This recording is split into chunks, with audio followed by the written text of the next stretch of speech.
Baik, kita akan baca pertanyaan yang masuk yang pertama. Ini agak beberapa gitu ya, cuman saya akan filter sebentar dari Kak Vivi ya. VI nih dari Kak Vivi. Thank you Kak Vivi udah gabung sama kita. Jadi pertanyaan Kak Vivi ini sebenarnya belum kita bahas ya, cuman dia udah tanya gitu. Selamat pagi dokter, dok apa bedanya benang, dok apa bedanya tanam benang dan juga tarik benang? Karena di beberapa klinik itu ada macam-macam benang yang dipakai dan juga harganya bermacam-macam. Monggo Dr. Agatha silakan. Ini sebenarnya memang belum kita tanyakan tapi nggak masalah sekalian aja ya. gitu ya. Betul. Oke, terima kasih pertanyaannya Kak Vivi ya. Tanam sama tarik benang ya. Sebenarnya istilahnya hampir sama ya karena sama-sama masukkan benang. Cuma memang tadi sama juga dengan benang ya. Seiring dengan berjalannya waktu, benang juga makin banyak variasi dan macam-macam. Jadi fungsinya juga semakin banyak ya. Mungkin pas awal-awal itu hanya biasanya benangnya benang yang kecil-kecil itu makanya kita namakan tanam benang ya. Jadi fungsinya tanam benang itu kalau Kak Vivi lihat ya mungkin di internet atau apa yang dilihat tadi agak serem ya, banyak benangnya dan kecil-kecil. Nah itu memang yang awal kita namakan tanam benang. Nah tujuannya tanam benang ini adalah untuk menstimulasi pembentukan kolagen dengan efek tadi jadi lifting ya, karena kan kolagennya ibaratnya dirangsang lalu ditarik gitu ya, agak ditarik sedikit. Jadi pembentukan kolagen kulitnya akan bawah kulit akan tertarik, jadi ada efek lifting. Itu yang tanam benang ya. Kalau yang tarik benang itu tadi sekarang kan benang juga macam-macam ya. Jadi bentuk benangnya itu juga ada yang semakin tebal, ada yang bentuknya mungkin kalau misalnya dilihat ya ada geriginya juga kalau dilihat secara mendetail. Nah itu setelah dimasukkan juga ke bawah kulit, lalu kita lakukan tindakan lebih ditarik. Nah itu fungsinya tadi sebenarnya sama juga untuk merangsang pembentukan kolagen juga, untuk menstimulasi faktor-faktor pertumbuhan kulit yang lain juga, dan efek liftingnya yang untuk tarik benang ya tadi juga sebenarnya benangnya tergantung ya, itu efek liftingnya biasanya yang tarik benang dia lebih terlihat gitu. Oke, pertanyaan berikutnya namanya lengkap banget ya, dari Renata Nurkusuma. Saya baca bentar ya Kak Renata. Baik. Thank you Kak Renata udah gabung sama kita. Kak Renata nih bertanya, selamat pagi dokter, mau tanya nih dok, kira-kira ada batasan tidak usia yang boleh untuk melakukan tindakan botox dan tanam benang? Ditunggu jawabannya ya dok. Oke silahkan. Oke terima kasih. Ada nggak batas umur gitu? Atau mungkin umur maksimalnya itu berapa dan minimalnya berapa? Biasanya sih kalau untuk tindakan ya, biasanya sih minimal remaja ya. Sebenarnya memang kalau untuk ditanya komplikasi atau efek samping sih sebenarnya ya aman-aman aja ya. Jadi misalnya nih masih udah 17 tahun udah pengen tarik benang sih ya boleh-boleh aja sih ya. Cuma memang kadang pada beberapa kasus mungkin pada 17 tahun kan mungkin masih bagus teksturnya, lalu belum ada kekenduran kulit gitu lah. Tapi kalau misalnya nih ya memang ada itu boleh aja, sebenarnya sudah aman kok. Yang mulai dari usia remaja itu sudah aman aja.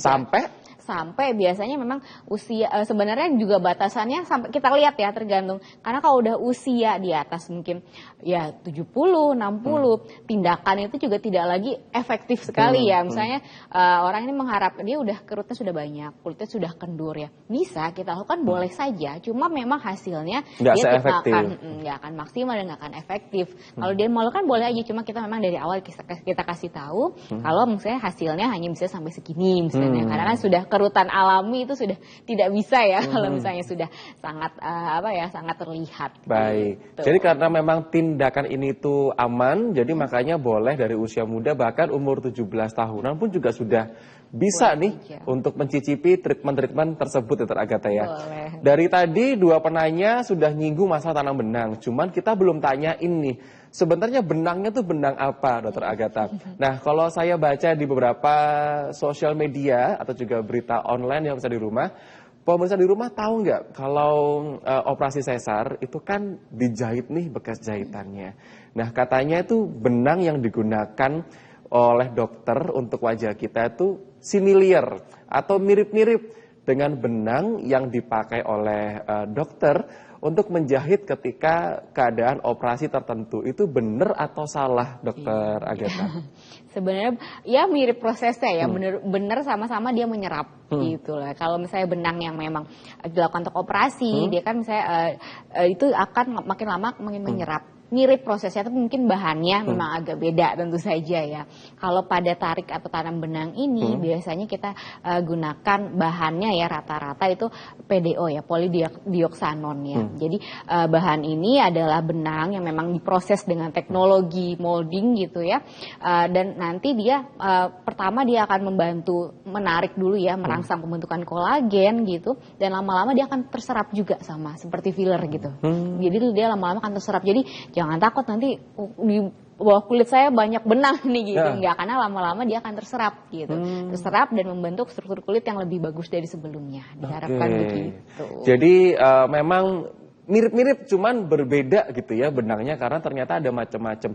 Macamnya ada berapa sih dokter benang ini dok? Karena kan kalau kita cuman lihat aja di sosial media atau di beberapa influencer gitu ya dokter ya, itu katanya ada macam-macam nih, ada yang polos, ada yang bergerigi, ya, dan bahkan juga beberapa kabar itu ada yang mengatakan kalau benang ini sampai bisa diputar melingkar gitu ya.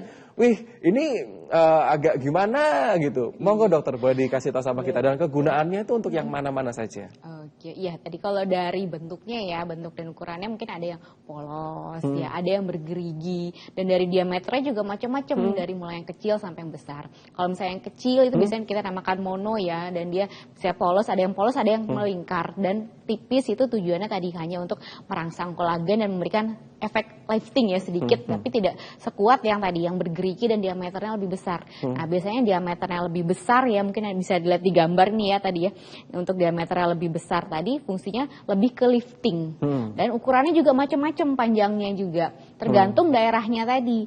Misalnya untuk benang yang untuk menarik pipi, pasti benangnya itu juga macam-macam. Ada yang dia hanya satu ya, dan ada yang double needle atau 2 jarumnya, jadi dia fungsi untuk menarik.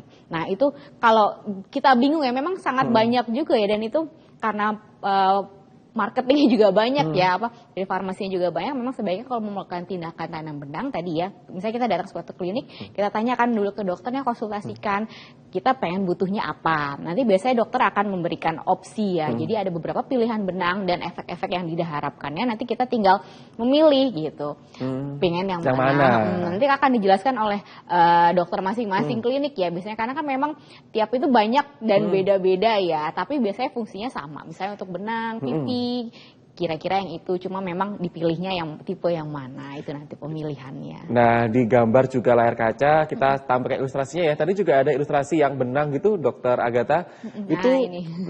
Ini itu apa? Itu benangnya kok kayak gitu dok? Itu bukan benangnya atau apa itu dok? Bukan benang, kalau tenang, nggak segede itu.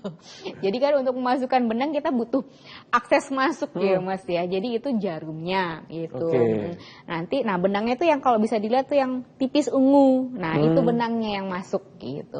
Jadi memang untuk saat memasukkannya kita masukkan lewat jarum tadi, jarum pada benangnya tadi, lalu kita masukkan di daerah yang kita tuju gitu. Sampai berapa dok? Maksudnya tadi kan juga ada gambar yang sampai jejer-jejer, tumpuk. Apa nggak sakit dokter? Ya, tadi yang kalau yang banyak tadi ya itu biasanya benang mono ya, benang mono tipe yang mono, atau yang tipe yang tadi yang ini ya yang agak bertornado. Nah ini loh dok, ini kan ini banyak ya. Nah ini biasanya fungsinya tadi untuk merangsang kolagen dan memberikan efek sedikit lifting ya gitu. Nah itu sebenarnya pastinya akan kita lakukan tindakan anestesi dulu ya mas ya, biasanya tindakan anestesi topikal. Nah biasanya kalau benang yang tipis ini dengan anestesi topikal atau anestesi yang dioles aja dia sudah cukup sih, karena jarumnya dia sangat tipis kok, sangat tipis untuk yang benang yang kecil ini ya, dia sangat tipis, jadi memang terasanya mungkin seperti kayak ditusuk-tusuk akupuntur kali ya. Apa jarumnya akupuntur gitu. Baik, jadi nggak perlu ngerasa takut gitu kan ya. Kelihatannya aja serem kok. Kalau misalkan serem, nggak mungkin marak lah treatment ini gitu ya. Dokter Agatha, mohon maaf ini ada pertanyaan masuk tapi di luar tema. Nggak apa-apa ya saya bacakan ya. Dari Bapak Mawardi di Lamongan. Selamat pagi dokter, saya Pak Mawardi di Lamongan. Dokter mohon maaf, saya menderita keloid sudah sejak lama. Ada di beberapa bagian yang sangat mengganggu. Terkadang terasa gatal dokter. Pertanyaan saya, apakah keloid ini bisa disembuhkan dan juga bisa kempes? Karena saya ada beberapa keloid. Yang pertama di pundak, yang kedua di punggung. Beberapa bulan yang lalu saya pernah menjalani tindakan suntik dan berhasil kempes. Tapi beberapa minggu ini kembali lagi di tempat yang sama dan kembali menonjol. Monggo Dokter Agatha, silahkan. Iya, betul. Jadi keloid ini memang dari biasanya luka ya, luka yang sembuh lalu dia menimbulkan jaringan jadi menonjol. Biasanya memang keloid ini memang kecenderungan individu ya. Jadi ibaratnya orang bakat keloid gitu ya, bakat keloid, dia luka jadi gampang muncul keloid. Nah, memang salah satu pengobatan keloid itu adalah dengan suntik ya. Tadi suntik dengan obat tertentu itu kita suntik biasanya mungkin seminggu sekali atau dilihat kebutuhannya dan fungsinya suntik ini untuk membantu mengempeskan ya.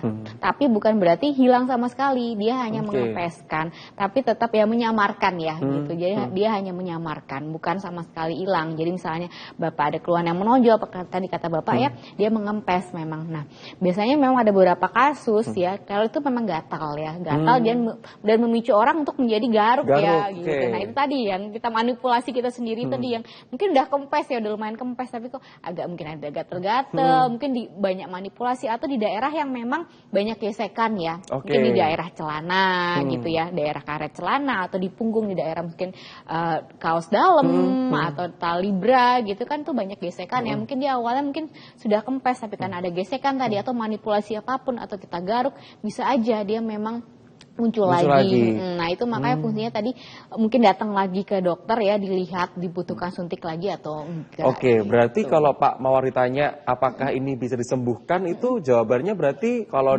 bisa. Tapi disamarkan gitu. Jadi bukan hilang sama sekali gitu. Jadi intinya memang butuh tindakan. Jadi kalau misalkan udah disuntik kempes ya Dokter Agatha, itu nanti ada potensi buat timbul lagi. Ya betul, bisa aja karena tadi kalau misalnya banyak manipulasi di daerah situ tadi. Apa yang kudu Pak mau dilakukan kalau begitu untuk meminimalisir resikonya? Pertama memang minimalisir manipulasi tadi ya, kalau misalnya gatal ya jangan digaruk gitu, kita tahan aja. Atau memang misalnya dia daerah yang gesekan, misalnya di daerah itu kita dilindungi mungkin dengan kasa atau dengan kain ya, jadi dia nggak banyak gesekan. Atau dengan plester penutup luka gitu mungkin ya waktu pas sudah kempes.